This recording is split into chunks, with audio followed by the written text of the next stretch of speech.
Oi, eu sou a Lídia, eu estou no segundo semestre de medicina da UBRA e nesse curso de imunologia clínica, planejado pela Linim, eu vou falar de tipos de imunidade e órgãos linfóides.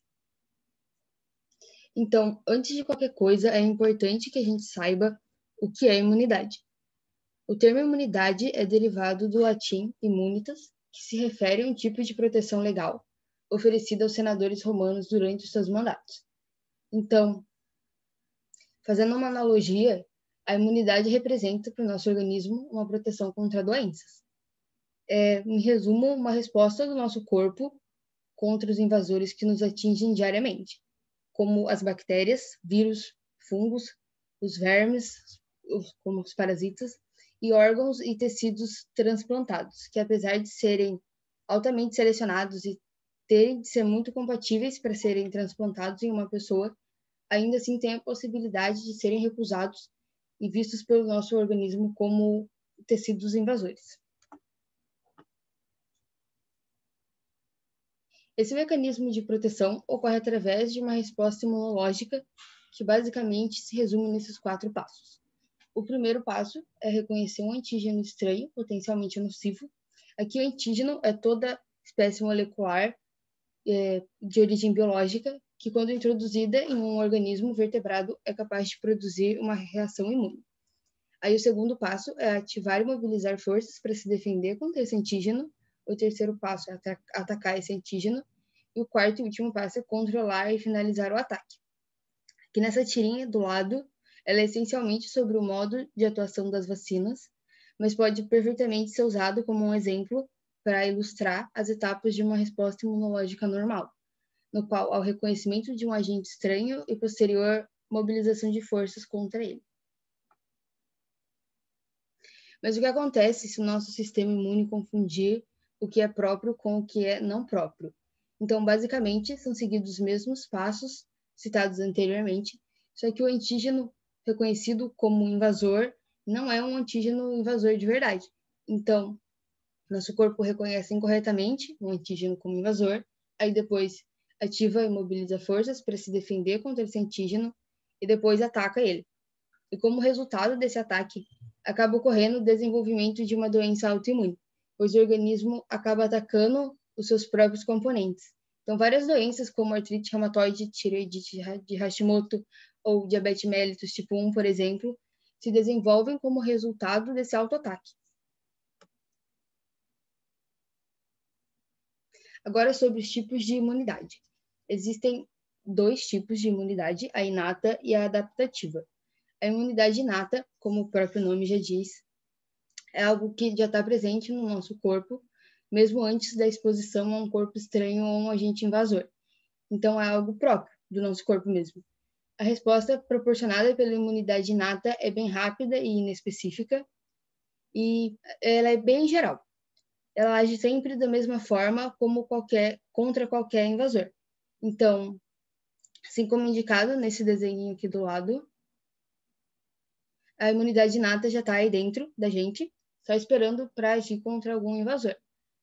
A imunidade adaptativa, por sua vez, é estimulada pelo contato com um agente estranho, então, justamente por isso, é uma resposta mais demorada e mais específica, porque a ação é montada no momento do contato.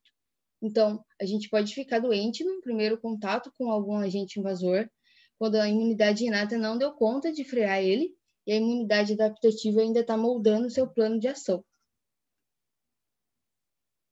Ainda sobre a imunidade adaptativa, é importante destacar que ela é capaz de formar memória. Então, durante um primeiro contato com algum agente, a imunidade adaptativa demora para formular uma resposta, porque tudo ainda tem que ser planejado.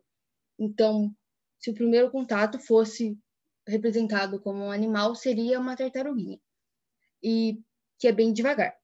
Já em um segundo contato com o agente invasor, o organismo já sabe como responder, ou seja, ele já tem um plano, ele gera uma resposta bem rápida e eficiente, porque a fórmula já foi arquitetada anteriormente.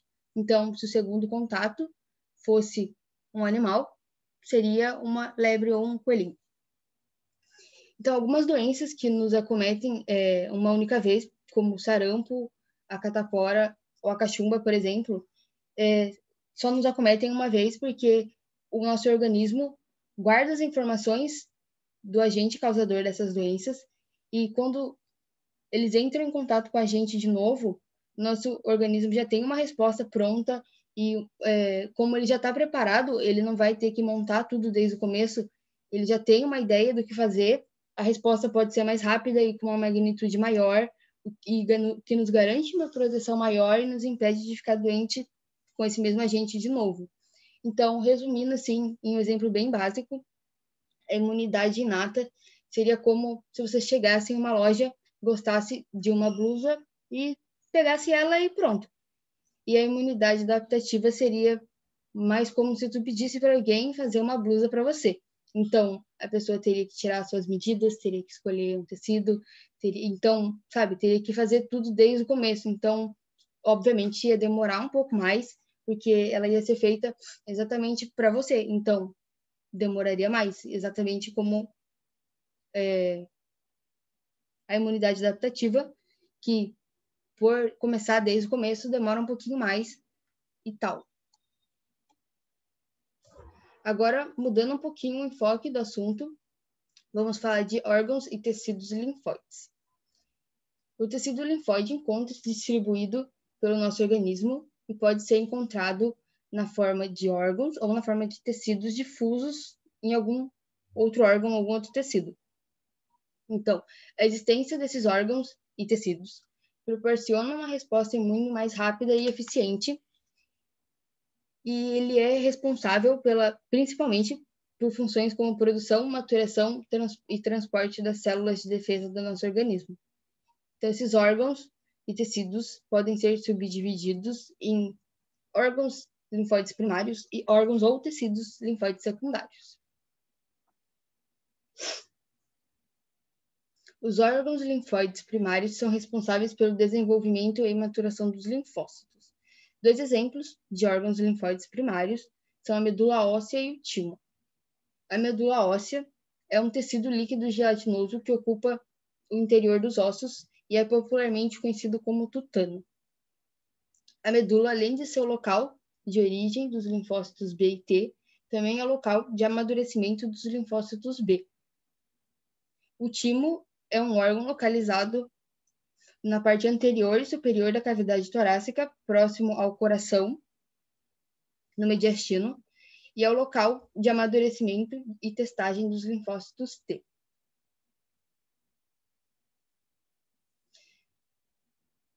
Agora, os órgãos linfóides secundários. Eles são o local onde ocorrem as respostas imunológicas, como nos linfonodos, no baço e no tecido associado às mucosas. Nos linfonodos, ou gânglios linfáticos, elas são estruturas do sistema linfático que estão presentes no nosso organismo como uma rede, semelhante ao sistema vascular, e eles funcionam como centros de captação e de reconhecimento de antígenos, favorecendo uma resposta imune específica.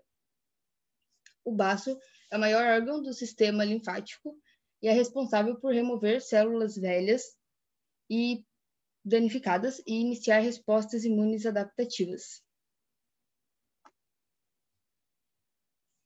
O tecido linfático associado às mucosas, ou MALT, é um acúmulo de linfócitos associados ao tecido linfático difuso, localizados na mucosa ou na submucosa de alguns órgãos.